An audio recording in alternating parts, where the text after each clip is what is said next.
Well, today's subject is going to be about reproducers again. I received a question the other day about the possibility of acquiring a number 2 reproducer. Well, actually, the question was about a reproducer that was crumbling, a number 4. Would it be a good idea to try to regasket it, that kind of thing? This being a typical style number 4. Well, it's a number 4. It's not typical style. This is more of a typical style number 4. Would it be a good idea to try to take the pot metal, what was left of the pot metal reproducer part, and put new gaskets in? And I suggested not doing that because pot metal reproducers can fall apart very easily. They can crumble, crack, everything else. So it's generally not a good idea to try to take those apart except with extreme care. And it's best handled by someone with experience doing it. And I suggested the possibility of putting a Victrola number 2 reproducer in place of that number 4. Now, for most machines, the number 2, this one, will go wherever this number 4 will go. The only difference might be the isolator gasket, and that'd be about it. The isolator gasket is this gasket back here. And you can see, for the number 2 and the number 4, they actually are the same.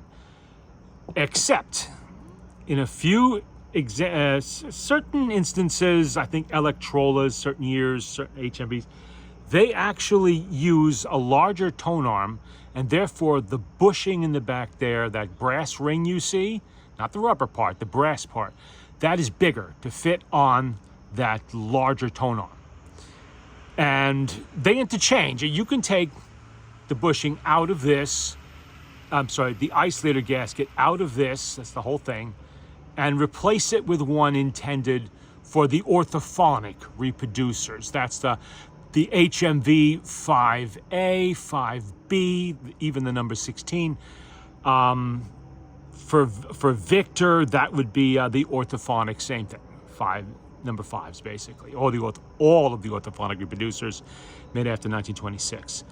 Just changing this isolator gasket when they are available, which lately they have not been. This gasket right here, it has become one of the most difficult parts to find for these things and the most expensive. I did a recent video where I demonstrated how you could use things like flex paste or even RTV, silicone sealer, to make your own gaskets if you have this brass ring here, which is generally what's left over when the rubber there turns stone hard and you have to remove it.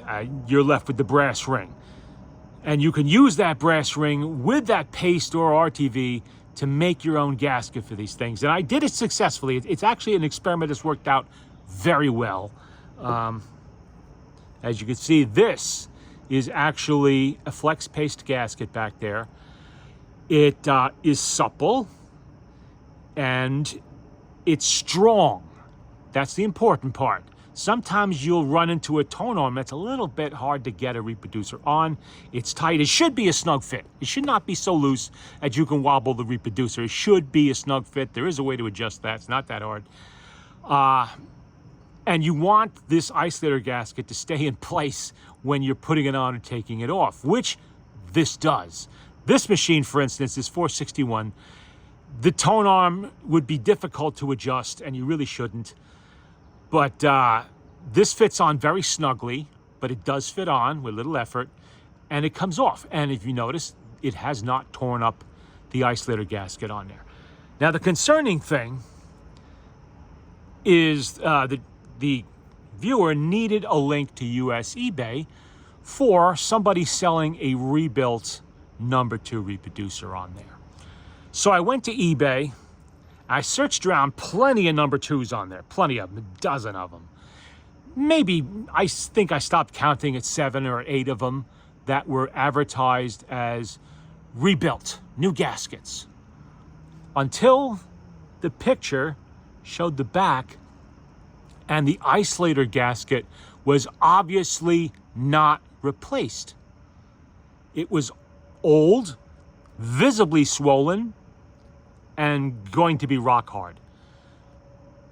And the thing is, there is a reason why Victor and HMV and the other manufacturers put that rubber isolator gasket. It was an advancement. Why they put that rubber isolator gasket back there? It is one, to isolate the body of the reproducer from the tone arm to reduce vibrations, improve sound quality, and more importantly, allow a slight freedom of movement. Along with diaphragm gaskets, the isolator gasket allows this reproducer to ever so slightly move when this is riding in the groove of the record. You won't see it with the naked eye, but it's there. And this greatly improves sound quality. For one thing, it increases the life of your records. If this needle is rigid, going down the groove of the record, you're gonna eventually do damage to your records. That's not good. But getting back to the subject at hand, it's not right, really. I'm gonna call out all the sellers on eBay who are doing this. And you know who you are if you're watching this video. You're advertising rebuilt reproducers that only have diaphragm gaskets replaced. Yet, because there is a shortage amongst the suppliers of new isolator gaskets, I really haven't found anybody selling them for quite a while now too. So everybody's supply is running out, including my own. You're advertising your rebuilt reproducers with rock hard original isolator gaskets, and this is not being mentioned in the description. Okay, that is not the definition of a rebuilt reproducer. That is the definition of half-assed. All right, that's not how you do things. If it means you take a little less money, because that's the other thing, they're not charging cut rate prices for these things. Cheapest one I saw, I think, was $88. And the most expensive was like $135. That was for a gold-plated one. And all of them had original isolator gaskets. And I'm like, why? You know, take $20 less and tell people the truth. You're not selling them a fully rebuilt rebuild. This calls into question the rest of the rebuild quality. I'm sorry, but it does. When I see something like that, I have to wonder, was the needle bar properly aligned and adjusted? Huh? Was it? I don't know now. Because if you're completely ignoring the fact you have a stone-hard isolator gasket on there, then I have to wonder, did you properly adjust the needle bar? Is the diaphragm properly aligned inside the body? Because all of these reproducers that I saw were using two-piece gaskets. So that means it is possible that the diaphragm here could be far enough in either direction to touch the side of the reproducer body. And that causes buzz, it causes, loss of fidelity. In general, not correct at all. You don't want that. All of that is now called into question because I saw one glaring omission. They completely either they don't understand why it needs a new isolator gasket, which again, in my mind, calls into question the rest of the rebuild quality, or they're hoping the customer doesn't know and doesn't notice, maybe doesn't care, and they go ahead and buy it, stick it on their machine, and happily play records, all the while causing damage with, performance loss, having paid full price for a reproducer that should have been properly rebuilt and wasn't. I'm sorry, but this is a subject I get really pissed about because I spend a lot of time rebuilding my reproducers. I spent a lot of time learning how to do it properly. And it took a while to perfect it. I did. Many decades ago, I did. And it wasn't easy. I didn't like the quality of the reproducers I was sending out to get rebuilt. So I decided to do it myself. And now, of course, you've heard my machines. Every time I play one, I'm doing it with a reproducer I've rebuilt myself. And I'll tell you this, I rebuilt it. So if it sounds like crap, that's on me. And if it sounds good, that's also on me. I did that. That's what it's supposed to sound like. And when I see people advertising to the general public who maybe doesn't know any better, that they're selling a rebuilt reproducer, and all they've done is throw a set of of diaphragm gaskets in there, and they're calling it rebuilt. No, that is not a rebuilt reproducer. There are a few people out there that I know how to rebuild reproducers. George Valima, okay? Walt Summers, they know how to do it. Every time, I haven't seen George specifically specifically offer any reproducers for sale, but I'm sure he does offer the service. And I'm sure he will do it properly. I've had some of George's work in the past. I know he knows what he's doing. Walt Summers, I know he knows what he's doing. He's done some reproducers, orthophonics for me in the past, because I don't do the orthophonic reproducers. I don't do, if you've noticed from my playlist here, I don't really play with orthophonic machines that much because I detest pot metal, and you're always dealing with pot metal tone arm supports and often reproducers with those. I don't even want to get involved. I like my early machines. I like them. They're much better in my mind. But Walt has done reproducers for me in the past, and he's done a very good job. And the times I've seen him offer a reproducer for sale on his eBay list, he is Cyber Tigger on eBay. They have had new isolator gaskets in them. And he was the last seller that I noted that had isolator gaskets for sale.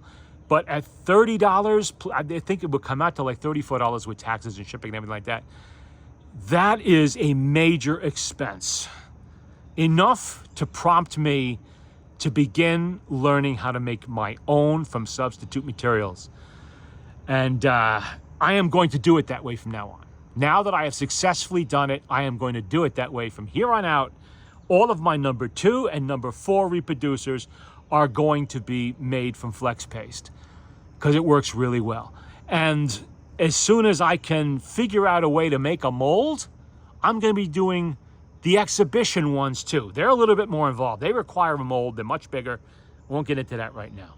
But I'll be making those ones also. Those suppliers I know, George doesn't advertise on eBay that I've ever seen. Only Walt does. There are a few other people on there whose names I recognize, and unfortunately, at least one of them was offering a quote-unquote rebuilt number 2 with an original isolator gasket still in it. And, making this kind of isolator gasket is not rocket science, all right? I am not a crafter. I don't work with putty and paste and clay and all that stuff. Yet I managed to do it. If you follow the instructions on the flex paste canister about curing times, everything else, and you are able to center a brass ring in a reproducer, and you're not worried about getting a little dirty, you can do this yourself. You need a heat gun. A heat gun. I did not say torch. You need a heat gun. It's like an industrial hair dryer. Multiple heat settings. You put it on the lowest heat setting. You might even be able to use a hair dryer for this. I didn't try that because I own a heat gun. You need to heat the back here. First of all, you take this off. You take the back off the reproducer and you hold it in a gloved hand and you blow that hot air onto the metal here. It helps if you have either the tone arm attached here at the time, or you have a extra tone arm elbow that you stick in here to give you a little bit of leverage to get the thing out. Because once it warms up here, you can lever this out pretty easy. Just pull it right out. It softens up the hardened rubber in there, and you can pull this out, and then you can peel off the old crumbling rubber on there, and that gives you a bare brass ring now that you can work with. You put the ring back into the back, centering. Well, that's not how you do it. I'm sorry. Let's back up. You've got the ring out. The ring is clear. You've picked out any little bits of rubber it might be stuck in there. You lay down a layer of flex paste on the bottom, inside of this little cavity here. This cavity right here and the back here. You lay down a thin layer of flex paste. Then you set the brass ring in there so that it is flush with the top here. Flush. The brass ring is flush with the top of this back of this reproducer. Now you've left a small gap between the brass and the bottom of this area here. It's not touching the metal of the reproducer back. It is not touching. There was a layer of flex paste there. And you've kind of set this in there, keeping it flush and even. You want it even all around. And it helps if you have a straight edge to run over the top so you can always tell. Then you pack down the flex paste. I have a little plastic spoon type deal that you force it down in there. Don't worry if this drops a little bit, you can pull it back up. And then you use your straight edge to go across the top, make sure it's even, make sure that it is both even here across the top and that the brass is evenly spaced from the reproducer all around. You want it right in the middle. Perfect. At least as close as your human eye can get it, which is good enough. Then you set it aside. You let it dry for 48 hours. I mean, you could probably get away with 24, but 48 is good to be on the safe side. There's no rush here. There's no rush. I do this in batches because flex paste does dry pretty quickly. It'll cure in the container if it's been opened and closed too many times. So I will get 8 or 10 of these at a batch, including number 4s, doesn't matter. I'll have the brass rings ready, and then all at once, I will do them one at a time, and I will just stack them up. So even if the flex paste turns hard, and it is like $14 a container, if it turns hard after that, I just did 8 or 10 backs at $30 a piece savings. That's pretty good. I can afford to buy more flex paste. I also tried this with RTV, and it does work. RTV is a little bit more liquid than flex paste, so it's a little harder to work with, and it's a little messier, but it will work. It will do the job. But flex paste is my choice. That's what I am going to use. It doesn't matter what color you use. You want to use white flex paste or whatever other colors they have, go ahead. Black, white, anything. It all works. The importance is having a supple, operational isolator gasket. And if I can do this, any of those sellers on eBay can also do this. Yeah, it takes a little more time. It's a little more money, but you're charging this average price, $110 a reproducer, average price. All right? They buy these things at flea markets, tag sales, or whatever, or off of eBay. They're paying $30 or $40 for a core. That's average. Maybe a little more, maybe a little less. $34 for a core. If the diaphragm is good, they're reusing it. They're adding $2 worth of sponge rubber gaskets in there. At worst, they have a broken spring. That's a few dollars to replace. Maybe they have to do something with the thumb wheel. Probably not, or they wouldn't have bought it in the first place. And they're just assembling it. If they're doing it properly, they have to straighten up the needle bar, properly align it and all of that, adjust it so how it's contacting the diaphragm. That's the most time-consuming part. It's only time. It may take you an hour. It may take you an hour and a half, whatever. You're charging $110 to sit on your ass and put together a reproducer, so why not do it right? But that's what you get on eBay. It's buyer beware, okay? And this is why I'm making this video. After seeing this, and I'm sure the same situation exists on Etsy and other platforms, and maybe even on the message boards that allow sales, this could be happening.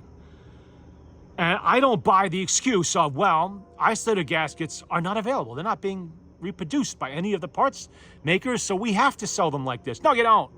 No, you don't, because I did this. And like I said, I'm not a crafter, all right? I'm not an artist. I don't work with Play-Doh and, 50 years ago, maybe.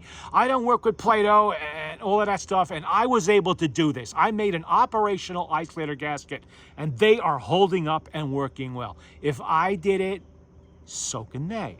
So can you. Not that difficult, really.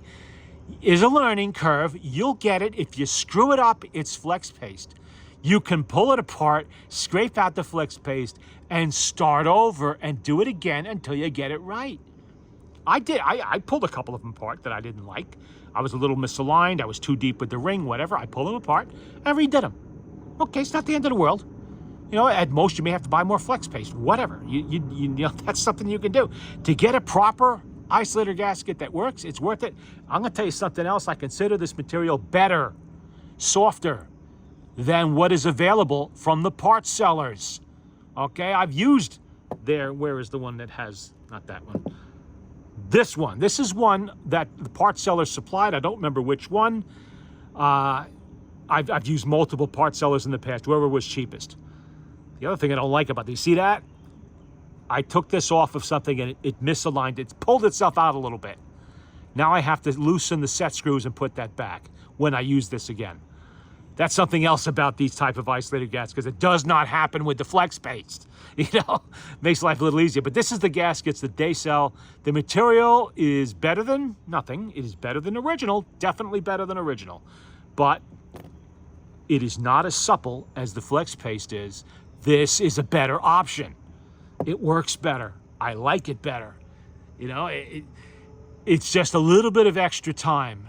And if you're going to do a job, do it right. All right, that's the other thing. I always stress this.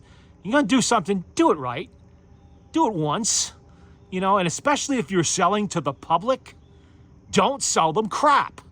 Do it properly. If you're advertising your stuff as rebuilt, people are trusting you to properly rebuild it. Hey, you know what? How about you post a video and a link to it showing your rebuilt reproducer in operation and playing before you sell it, so the customer knows what they're getting and how it sounds.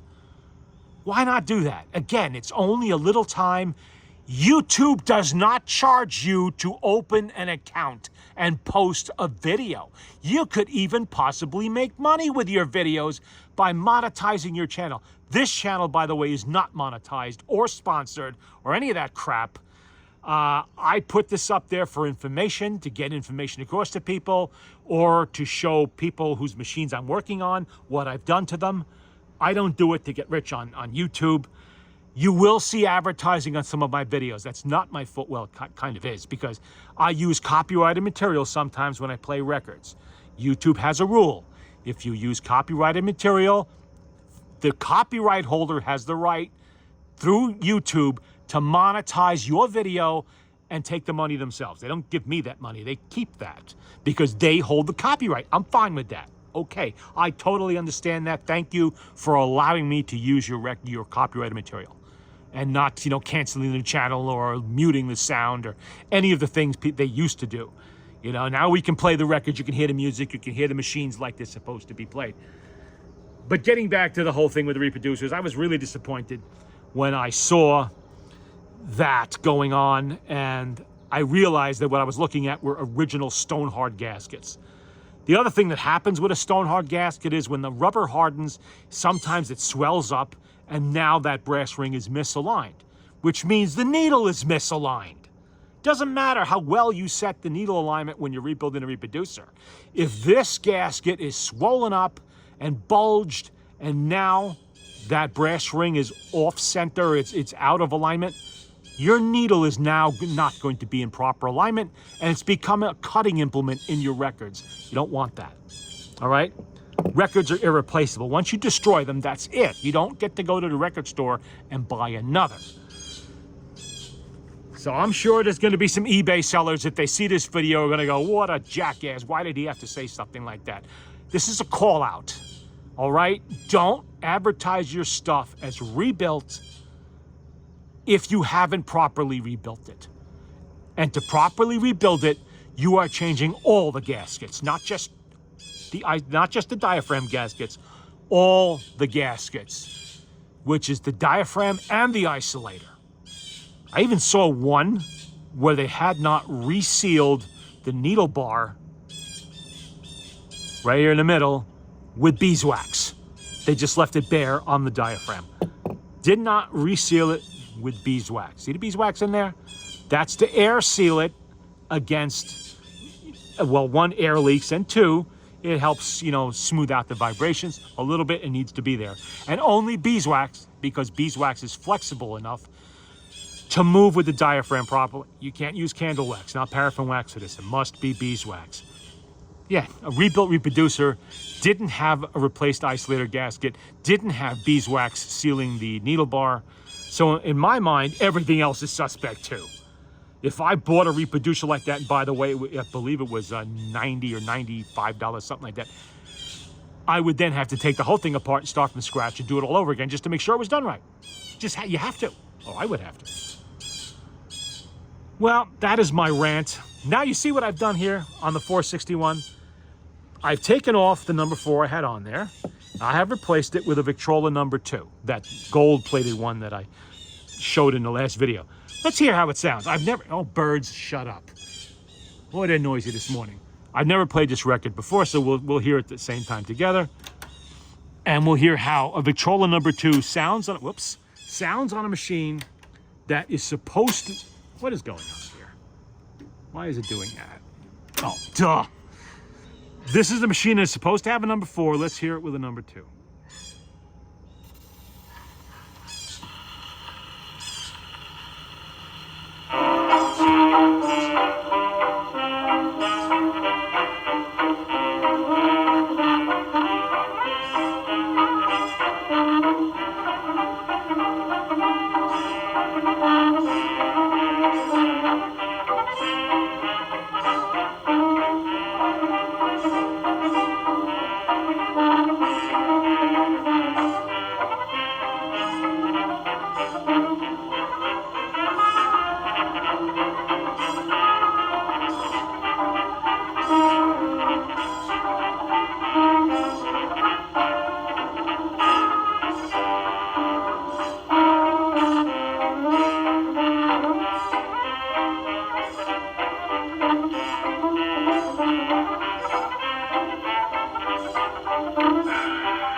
That really doesn't sound very bad, does it?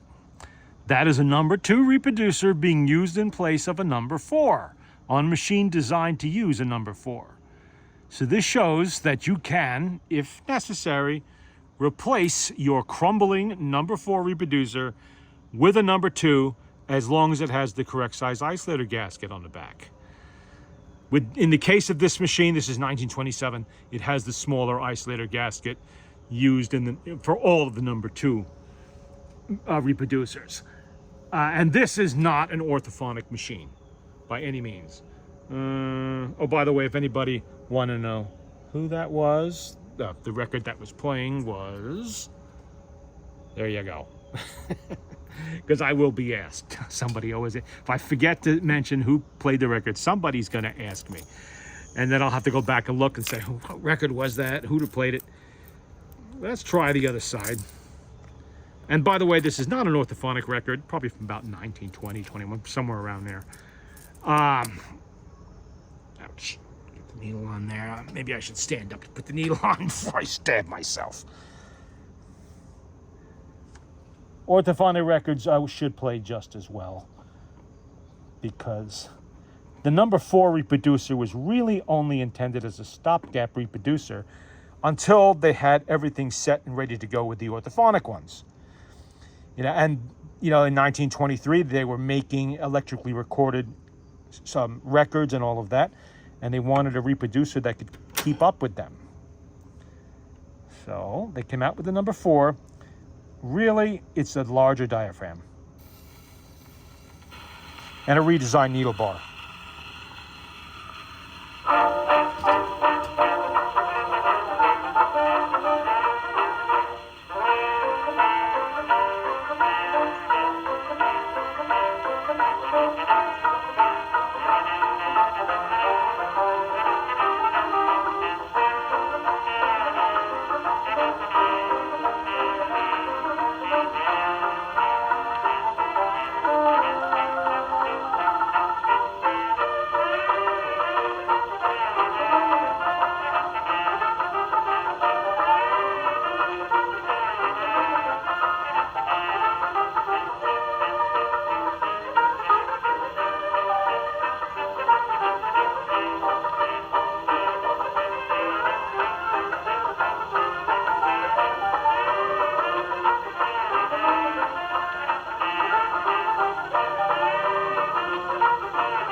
Let me see if I can find an orthophonic record that we can play on there.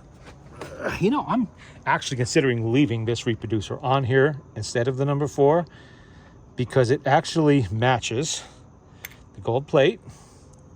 Looks pretty good on there too. Looks like it belongs on there. It doesn't, but it kind of looks like it does. All right, let me a sec here. Let me see if I have an orthophonic record I could find in this pile that I can play. Oh. No, I think it's not orthophonic. There. Okay, I don't know what this is. Oh, Tiptoe Through the Tulips with Me. Okay, that's a fairly well-known one. That one's got a nasty scratch on it. Now, what's the other side? Painting the Clouds with Sunshine. Gene Goldcat and his orchestra. All right, we'll give that a shot. That's orthophonic for sure. Victor Electric. The VE on there is the dead giveaway. Ouch. Okay, give me that needle. We'll see how this sounds in a second here. And I am using the loud tone needles because, as you've probably heard, there's a lot of noise pollution going on all around. The birds don't want to shut up. The crickets and other heat noises out there. It's already pushing towards 80 degrees. And it's going to be another mid-90s day here. Hot and humid. That's Fahrenheit for those of you outside of the U.S. Don't know what that is Celsius. You'll have to figure that out yourself. Just take my word for it. It's hot. And unpleasant.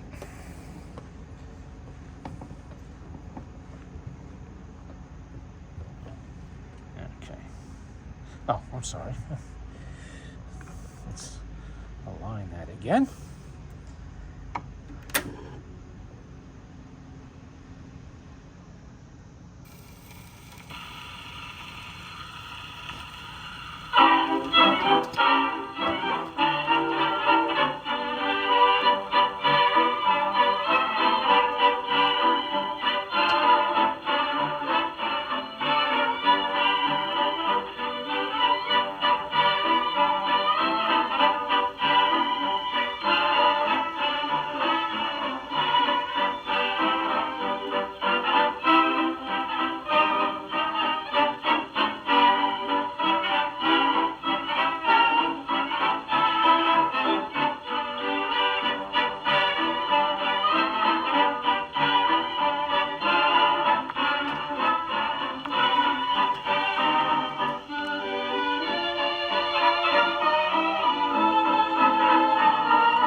I'm only painting the clouds with sunshine.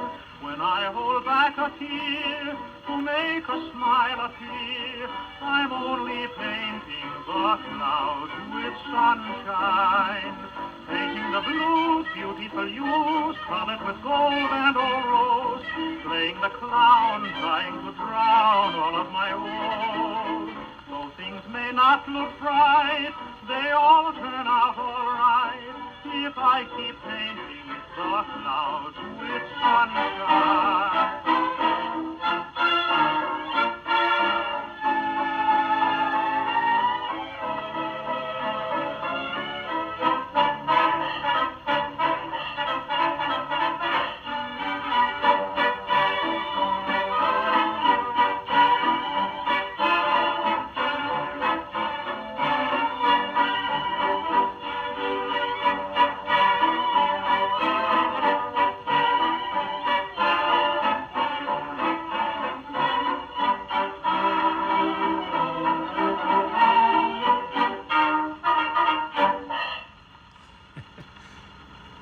That sounded pretty good.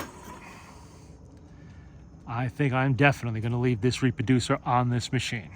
I like the way it looks and I like the way it sounds. I will save the number 4 for another machine, or I will put it on my Victrola 16. Okay. And this is what a rebuilt reproducer sounds like when it's done properly. Not tinny, not echoey, not buzzy, just right. The records are sometimes not perfect. They have 100 years of wear on them, but they're not not too horrible. And this was, oh, Tiptoe Through the Tulips, yeah. No, it's not Tiny Tim.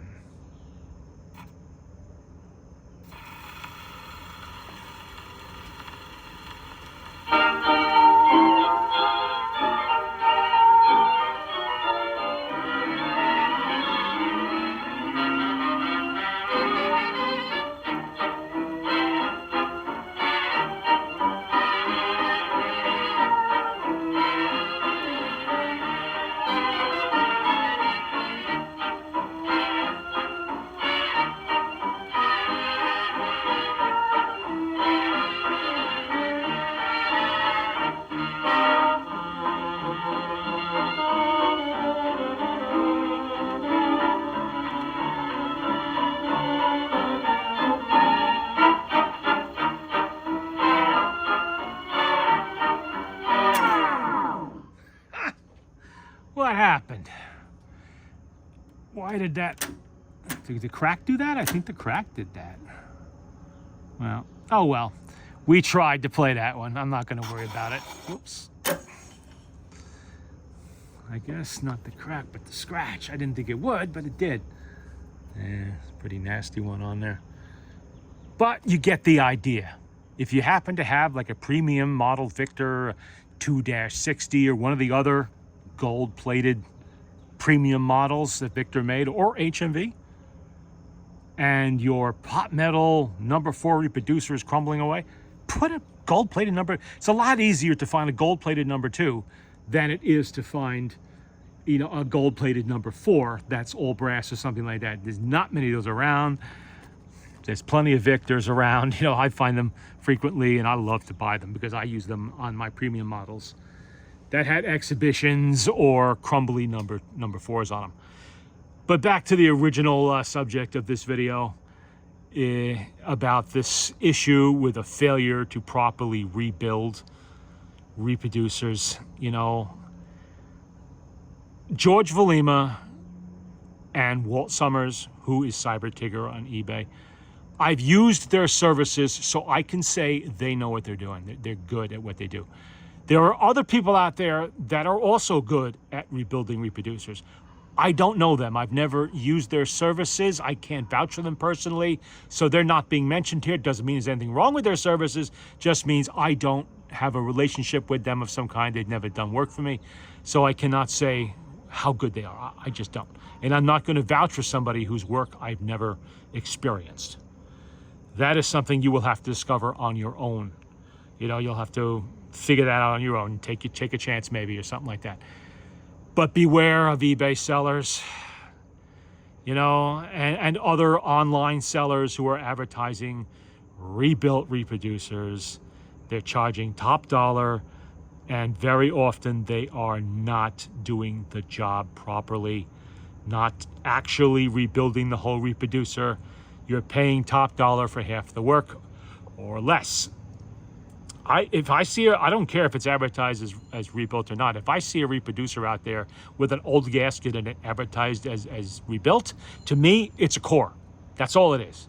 It's a core, just like a $35 reproducer that has had nothing done to it. Because if I bought that, I would have to do all the work over just to be sure it was done right, and I would have to do an isolator gasket on it. So why pay top dollar for something you're going to have work done on it or work on it yourself?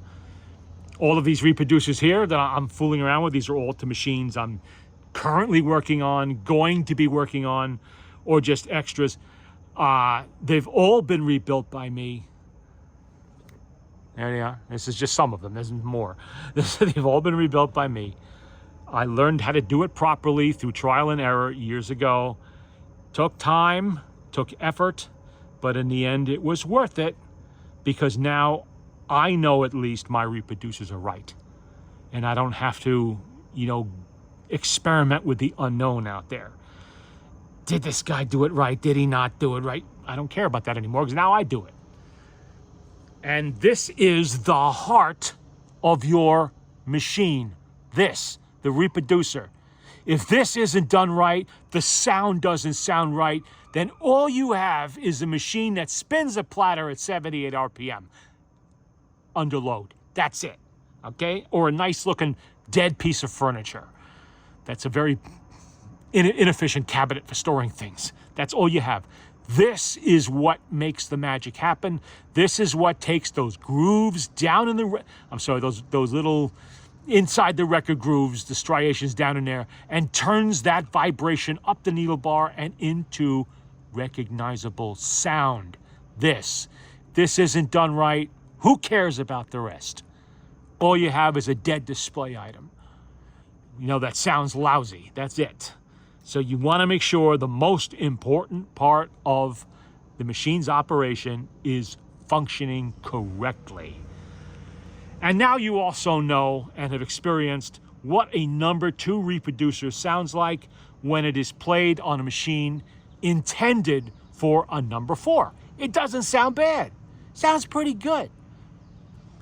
So you have an option now for those of you out there with crumbly and broken number 4s. And if you have a nickel-plated number 4 like this one, hey, most of these number 2s are nickel-plated. You have a good option there. You could put one of these in place of your number 4, and it's going to sound good. It's going to sound fine.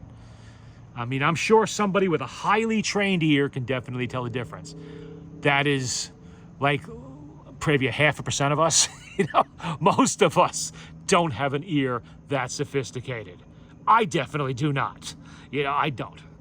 I'm a regular record player here. I specialize in rebuilding, you know, servicing machines, making them work properly. I do not have a trained ear to hear every nuance of the sound. Don't have that. I don't pretend to. I've known people that do.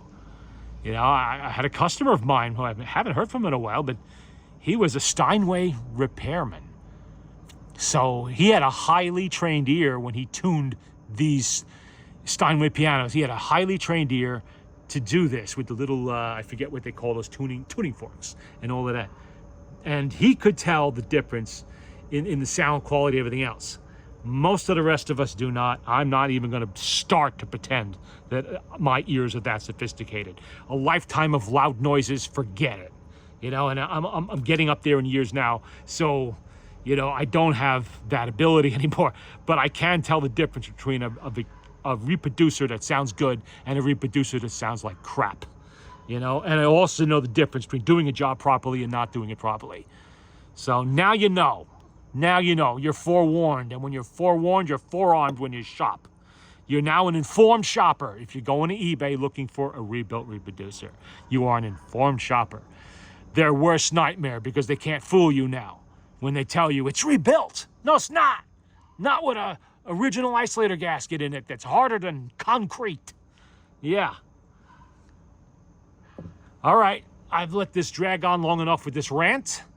We will call it a day. And eventually I will get to screwing around with that auto brake or just disabling it until I find the proper springs, because I can't keep having records stop in the middle because there's a scratch or some other thing that actuates it. But that's a project for another day. I've taken this as far as I can for now. I want to get this machine to its permanent home, indoors, you know, where I can play with it. It doesn't need to be on my repair bench anymore. It's done now. And the mechanical part anyway, except for a couple of springs. I'll get them figured out.